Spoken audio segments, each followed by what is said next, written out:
I'm Oscar Blue for Border Network News, correspondent for Real America's Voice News and the Wendy Bell Radio Network. We are live right now at the port of entry right here at San Ysidro port of entry. Let me flip the camera for you guys to see right here. This is the San Ysidro port of entry. As you can see, there's United States Customs behind me. There's the United States Customs right here, and right here there is not a camp, and it is not a migrant camp. But ultimately, it is now a group of people that has now established themselves outside of the port of entry. All of them, they are from Russia. All of them, they are from Russia. I just talked to a few of them, and they explained to me that they are coming because they are not agreeing with the war. They don't agree with Vladimir Putin, and they are against the regime. They say that the regime, it is, violating the humanitarian rights. They're against the war, and they're running away from that. Ultimately, I heard some statements of one of them, and he told me, I used to work for the health department, and if I'm against the regime, I will get to 15 years in prison and up. Imagine that. So let me just flip the camera and let me just go for a little bit and see if they want to talk, because I just said, hey, whoever wants to talk, whoever wants to say something a little bit, let me see if I can talk to one of them. And let me put the camera real close to, a little bit close to them so you guys can see.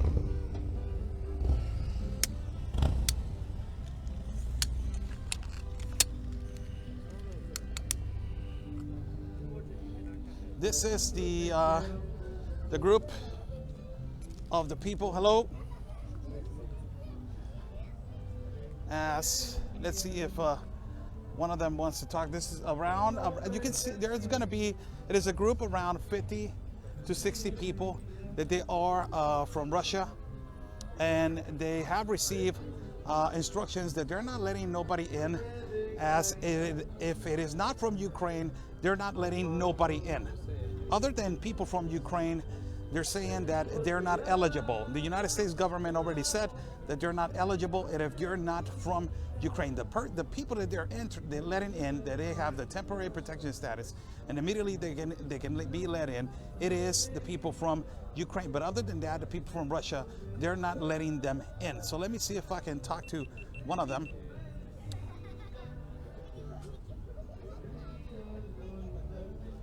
Ask him if he wants to talk.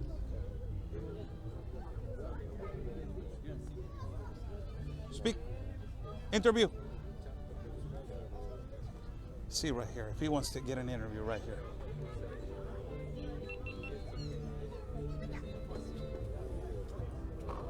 Here we got a person from Russia. Let's see. How you doing? So you are from Russia?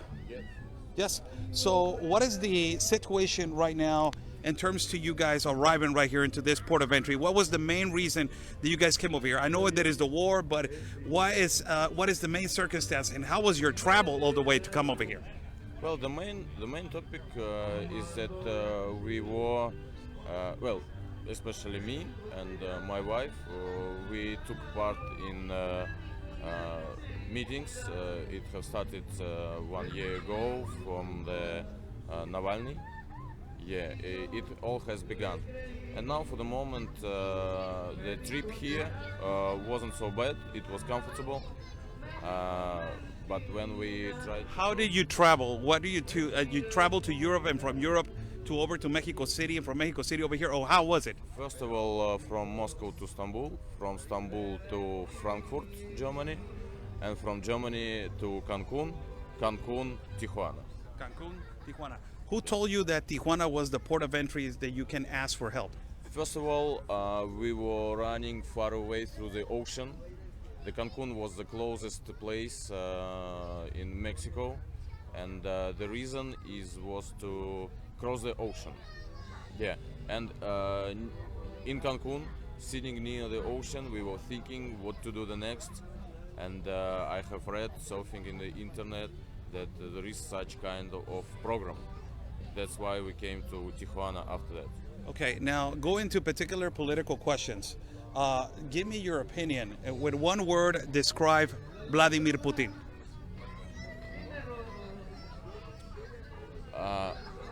I'm afraid I cannot do it before I will. Camera.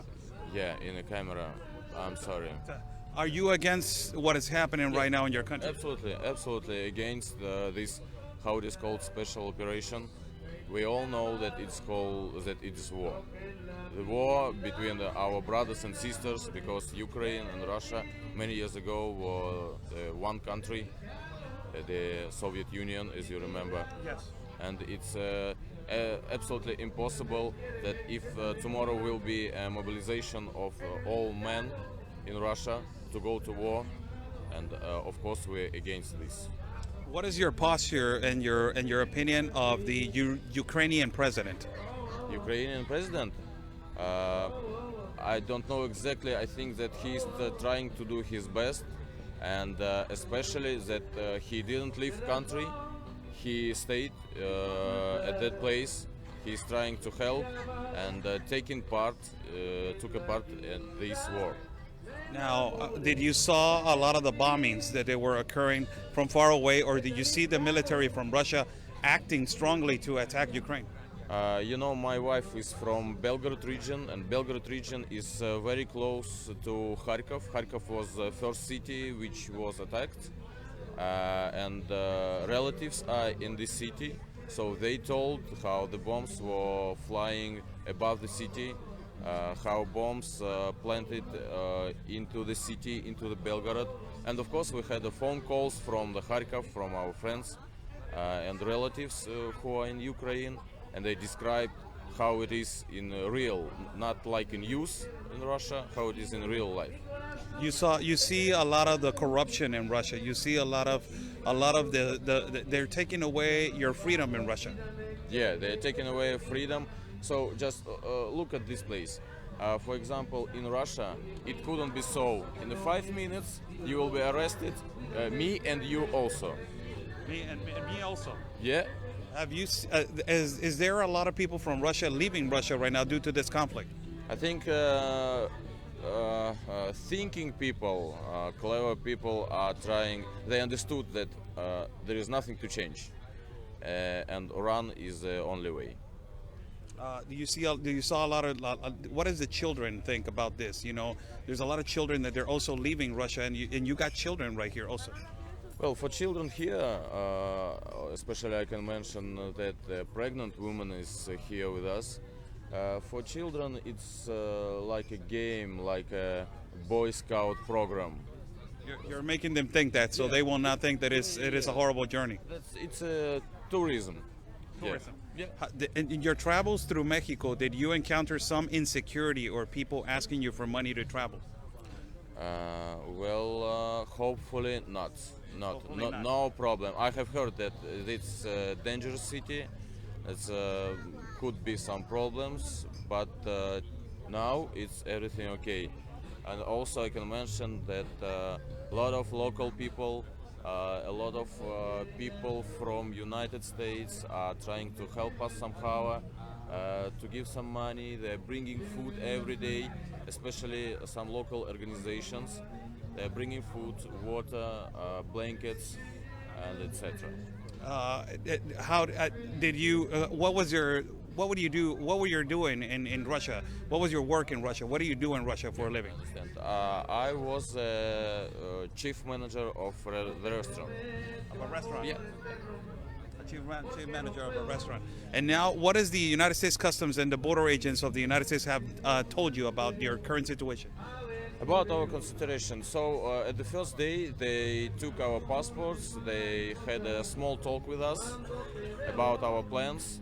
And in 6 hours, they came out and say that there is no more opportunity for Russians to come in. They said that only Ukrainians can do this. But, okay, look, here are no Ukrainians.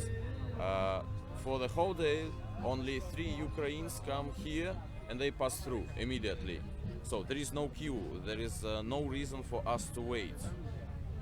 And they underlined that there is about COVID ограничения. COVID restrictions? Yeah, about COVID restrictions. But So now, what are your plans? What is the plans of the whole community right here? Because it's practically family and friends. So what are your guys going to do if they taking this decision to say no, we're not going to let you in? So what is the posture now? What are you going to do? I hope that your colleagues, because every day there are lots of journalists, there are lots of cameras. I think with your help, with help of other people, and our staying here will somehow solve the problem. Because for 4 days there are only 30 people, including children. It's not so big quantity. I think we will solve it just by being here and speaking with them, because sometimes an officer comes to us, comes to the border, and we are talking with hope that in nearest time the situation will be solved. What is the message that you send? Lastly, what is your message that you send to the American public right now that they're watching? That this is practically my audience is mostly American. So what is your message towards them? Well, our message of our small community is that we are against the war. Not all people who live in Russia are with that regime. We're against this, but there is no power to change something in that country. That's why we're here, and that is why we're asking for help. America always was open. United States is a country of immigrants, of hardworking, well-behaved, as we are. Just once again, look around. It is clean everywhere, no mess up. We are not running through the border because we adore the law. Adore the law. You want to do everything by the law. Yeah, we could try to run. It would be faster, but still we. So your intentions is to wait here until they attend you. According to the law, yeah. According to the law, you want to do everything by the law. Yeah, sure. How do you say in Russian? Thank you so much. Спасибо большое. Slowly. Спасибо. Спасибо. Большое. Большое. Да. Большое. Большое. Большое. Большое. Спасибо большое. Спасибо большое. Yeah. Thank you so much. Thank you Okay, so thank much. you so much. I wish you the best. Okay, thank you. Justice for all. Justice for all. Justice for all. That's what he says. Justice for all. There you have it, people. It's a migrant. Well, not a migrant. It's a person that is asking basically for refugee right here at the San Ysidro port of entry. We're going to walk right here just for a second. As you see, they're behind me right here, and there's the vehicle line. Behind me, you will see the United States Customs. They are establishing themselves right there because, particularly because of what he said right now, that they are watching them, that they will not run. And as they have been doing, a lot of the Russian community have been arriving in the vehicle and rushing through the port of entry. After they do that, they deliver themselves, and it is much easier for them to ask for asylum and for refugee. As you see right here, these refugees or these migrants or whoever you want to call it, they're running away from the war. They are against the war. These are Russians that they're against the war, and they're waiting here. It's a community around 20 to 20 some people that it is cold. You got children right there. And what he said about the children, that he's trying to make them think that this is something that they shouldn't be worried about, that this is something that is like they're going on a vacation, something like that. So ultimately they're making the children believe that this is not about war, not traumatizing the children to make them think horrible things. They're just making them think that they're going out for a weekend. So sadly, this is what is going on. We came right here late at night. Why I came here late at night? Because this is the most important time for us to bring the reality, as this is it's obvious to bring broadcast to all of you of this. Hold on. This particular juncture right now, to bring you guys reality of how they're sleeping, on how they're living in this particular situations, and how they're going to move forward. As you guys heard, the United States Customs and the American Authority just came out and said you do not qualify. So they already told them that they are not qualifying for asylum, but they still have the faith that they will be admitted and vetted into the United States of America. So thank you so much for joining. I'm about to do some B-roll video. Thank you.